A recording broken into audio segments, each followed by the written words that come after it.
L'objet est comme une ponctuation, une sorte de rébus géant et de phrases qui n'en finit pas.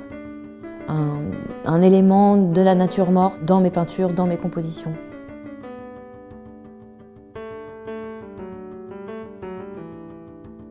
La figure humaine a été un élément tout de suite très important. Ça a été quelque chose que j'ai voulu poser sur le papier d'abord dans des carnets.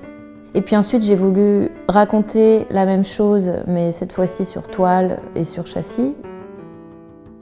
J'ai enfin trouvé ce que pouvait donner la figure, c'est-à-dire une vraie présence. Ça a été quelque chose d'extrêmement naturel d'aller chercher dans les vides-greniers ou les puces des éléments qui pouvaient créer un peu un décor autour de moi, que ce soit le décor de la maison ou le décor de l'atelier. Et je me suis intéressée en particulier à des fragments, des choses qui sont d'une fragilité telle qu'on ne peut plus rien en faire.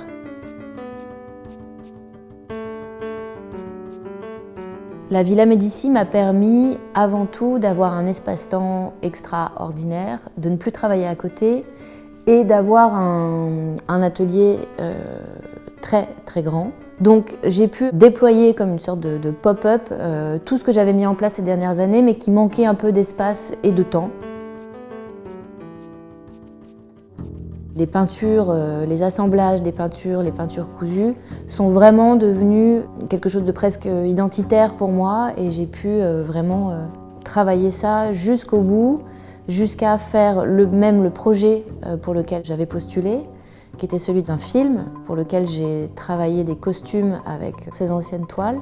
Ça a été quelque chose de très complet et très formateur sur l'idée de ce que c'est une pratique d'atelier tous les jours, qui est en fait celle qui me convient le mieux.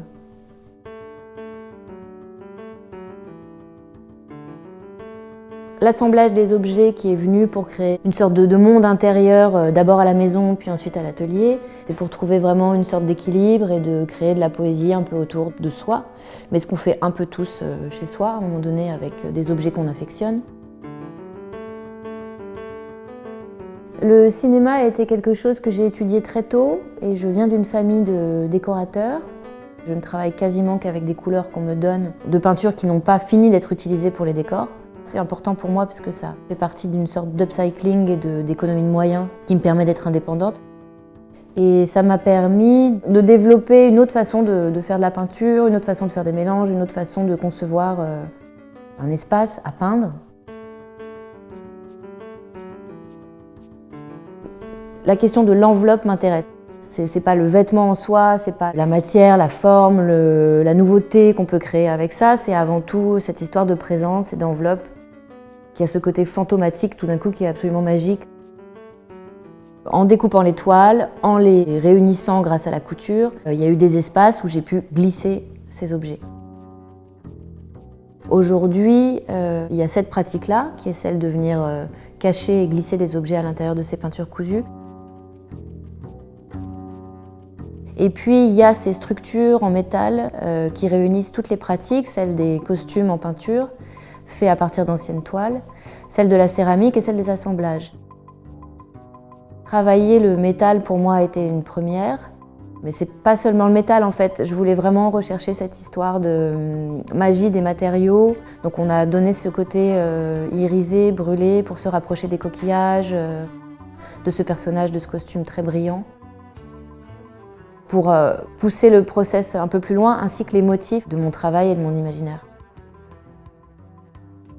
C'est une histoire sans fin, parce qu'à la fin, c'est surtout une excuse pour peindre, travailler et donner du sens. Et trouver un langage pour moi qui me permette de dialoguer avec le monde dans lequel on est.